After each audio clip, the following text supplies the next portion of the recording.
Lève-toi foule, ne regarde pas le monde qui s'écroule, sans rien faire en pensant qu'à ta gueule, sans bouger, sans t'armer de conscience. Je suis drôle, je crois.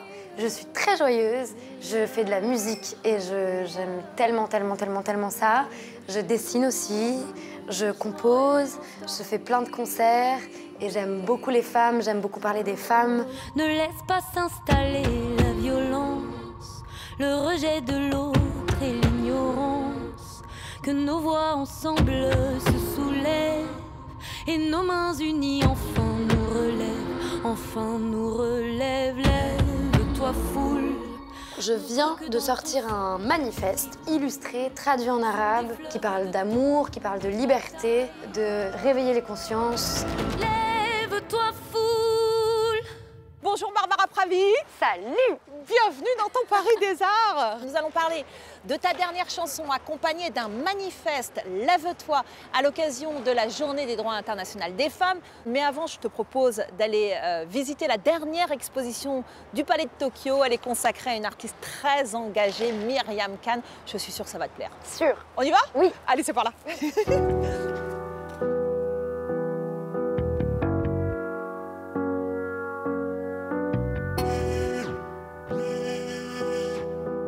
Mais je ne fais pas de la peinture. Le ton est donné par Myriam Khan elle-même. Il faut dire qu'armée de pinceaux et de crayons, l'artiste témoigne, résiste et incarne.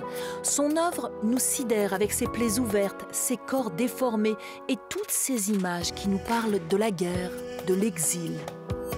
Myriam Khan semble porter en elle toute la violence du monde.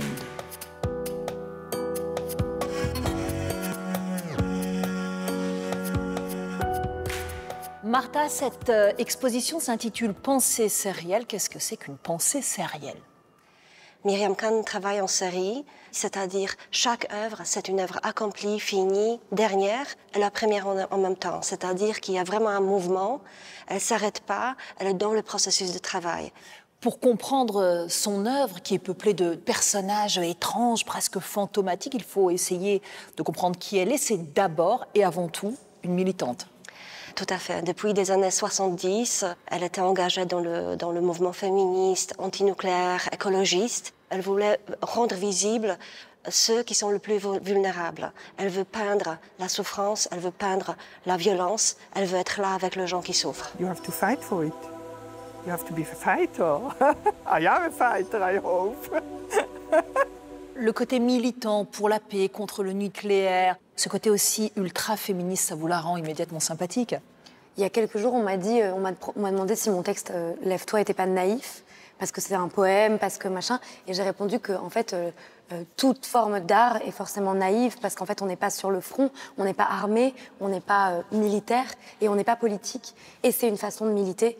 Et peut-être la seule façon qui reste, parce que tous les politiques vont mourir, mais l'art, les tableaux existent. Donc je trouve ça hyper fort. Je trouve ça hyper fort.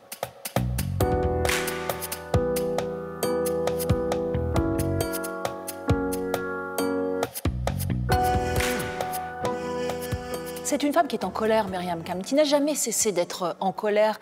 Récemment, qu'est-ce qui la révolte le plus? À mon avis, la guerre en Ukraine, elle veut commenter la réalité. Et la réalité, avec toutes ces violences qui se passent tous les jours, partout, ça l'enrage en fait. Elle veut réagir, elle veut le peindre, elle veut témoigner quelque part.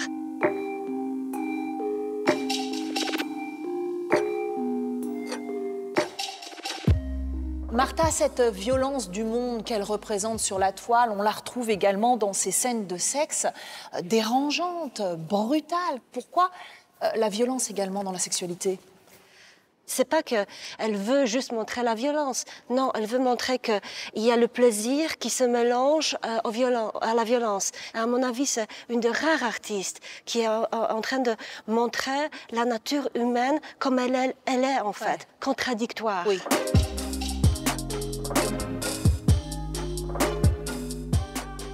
C'est un peu comme si Myriam Khan, avec ses personnages notamment, ne nous laissait pas le choix. On est aimanté, il y a une obligation de face à face avec le regard de l'autre. Vous ne trouvez pas? En fait, c'est tragique. Il y a plein de, et puis il y a beaucoup de violence à plein d'endroits. Les personnages n'ont pas de visage, et pourtant c'est très beau. C'est-à-dire que ça ressemble vachement à la vie, je trouve. Oui. Il y a quelque chose de... Les couleurs sont dingues. C'est hyper beau, malgré la violence. Alors, elle a dit une chose qui m'a beaucoup touchée, je vais la citer. « Quand je peins, je deviens animal, homme, arbre, je ne pense pas ». On se livre donc à un exercice très périlleux en essayant de décrypter son œuvre. Oui, mais en fait, c'est extraordinaire parce que c'est vrai que Myriam Khan, elle n'est pas dans le jugement. Myriam Khan, elle est là. Quand elle peint l'arbre, elle devient cet arbre. Elle veut voir comment le jus traverse l'arbre. Quand elle est l'animal, elle veut voir soit la souffrance d'animal, soit la joie d'animal. Elle se projette dans ces images. Ça, ce sont ces miroirs.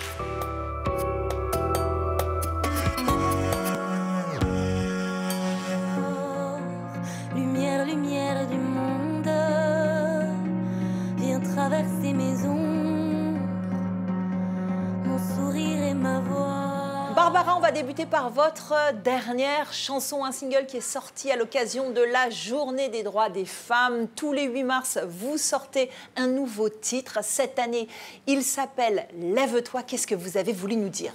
Alors à la base, c'est un poème, Lève-toi, que j'ai donc un long poème qui fait 15 pages et que j'ai sorti en livre. Ouais.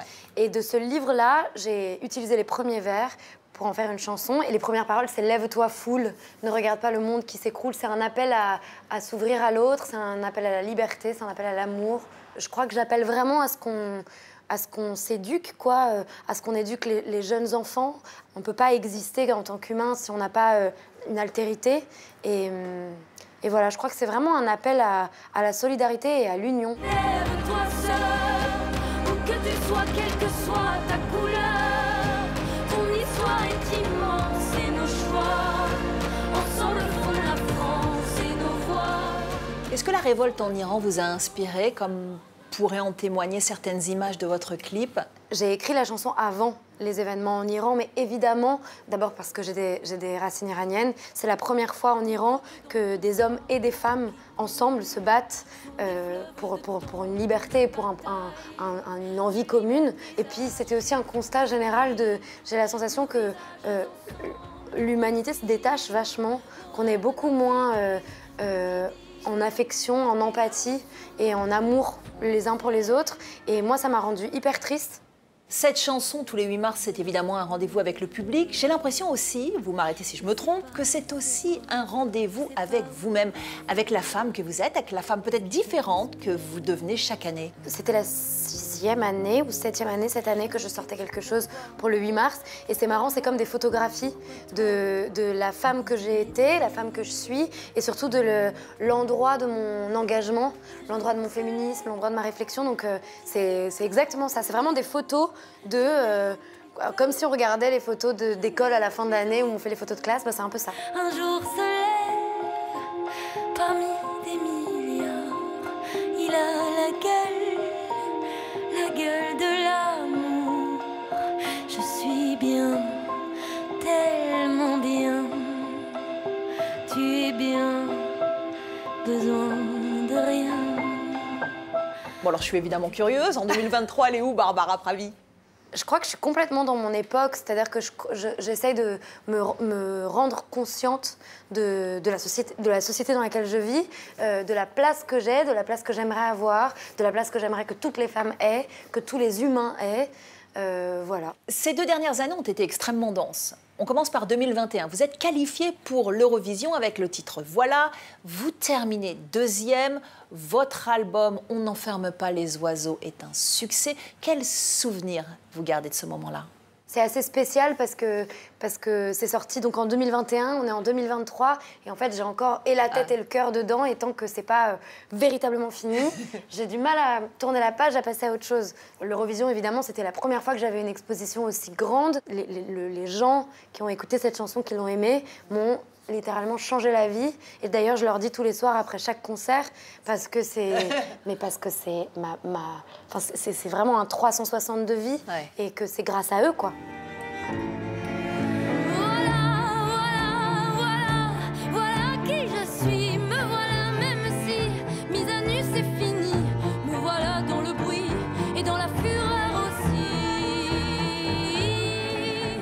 vous êtes nommée aux Victoires de la musique dans la catégorie Révélation féminine et vous gagnez.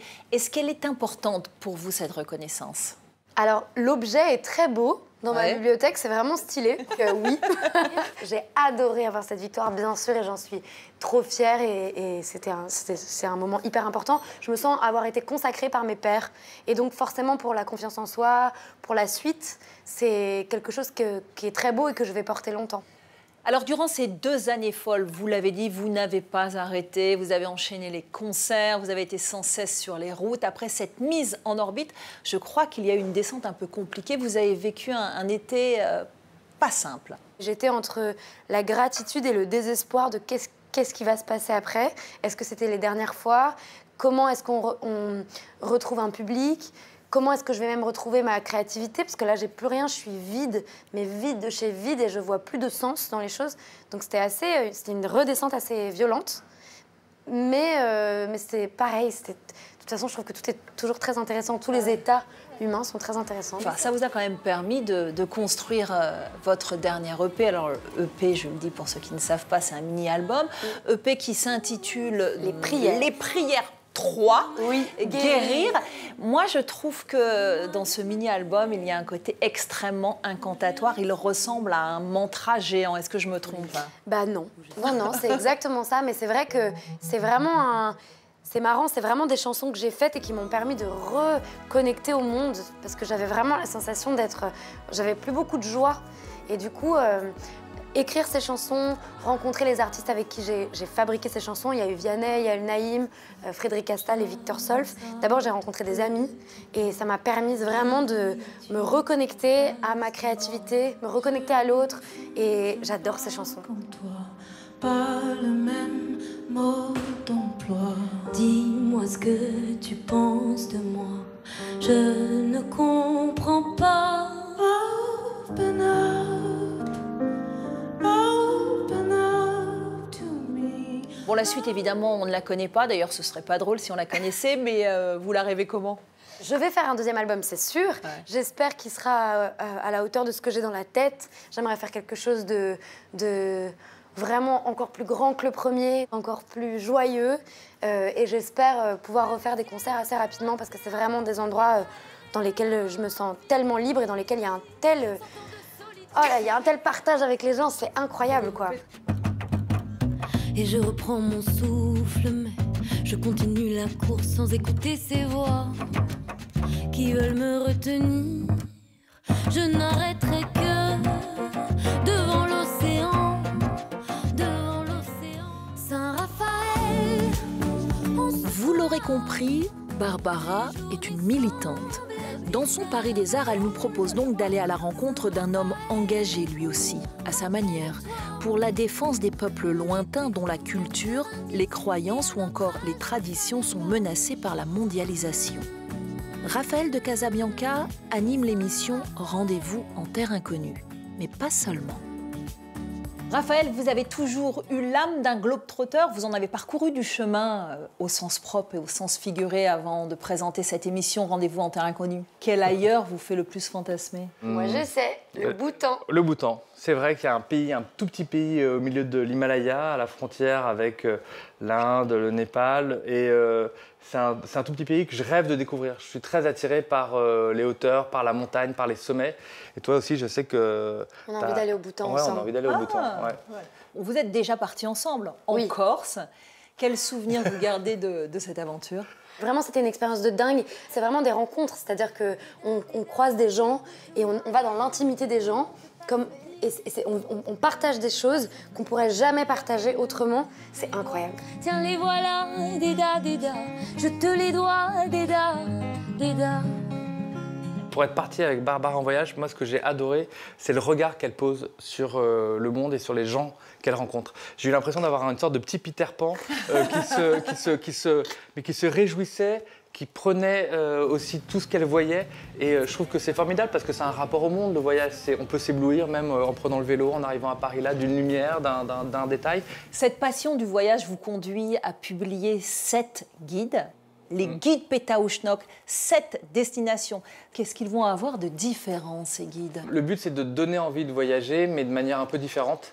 Je pense que les enjeux ont beaucoup changé ces dernières années et donc on a envie de voyager avec peut-être moins d'impact, avec des gestes plus responsables, avec aussi ce que j'appelle la réciprocité, c'est-à-dire qu'est-ce qu'on donne au pays ou à la région qui nous reçoit. On n'est peut-être pas là que dans un mode de consommation où on va faire des expériences, mais aussi est-ce qu'on peut donner de son temps pour rencontrer d'autres personnes, pour justement redonner du sens à la découverte. Alors faites-nous rêver, donnez-nous un exemple de voyage responsable. On peut partir de Munich à Venise à vélo pour... Voilà ce que je vais faire Ben voilà, cet on peut été. faire du patin à glace sur les lacs en Suède ou en Finlande. L'Europe est un terrain de jeu vraiment incroyable pour justement avoir des expériences. Et on se rend compte que même dans des zones qui sont tout proches, mais qu'on connaît moins, comme la Slovénie, la Bosnie-Herzégovine, le Kosovo, les Balkans, ce sont des territoires extrêmement sauvages. C'est les endroits les plus sauvages d'Europe, mais qu'on connaît moins. Donc on est là pour proposer quelque chose de nouveau et pas pour culpabiliser. Enfin, en tout cas, c'est ce que je veux dire avec Péta Ushnak aussi. Merci beaucoup Raphaël, merci à vous Barbara. Merci. Vous pouvez retrouver l'émission consacrée à Barbara Pravi sur notre site internet. Et puis vous le savez maintenant, le Paris des Arts se poursuit aussi sur les réseaux sociaux. On vous y attend nombreux, à très vite. Je sors un guide sur Barbara Pravi.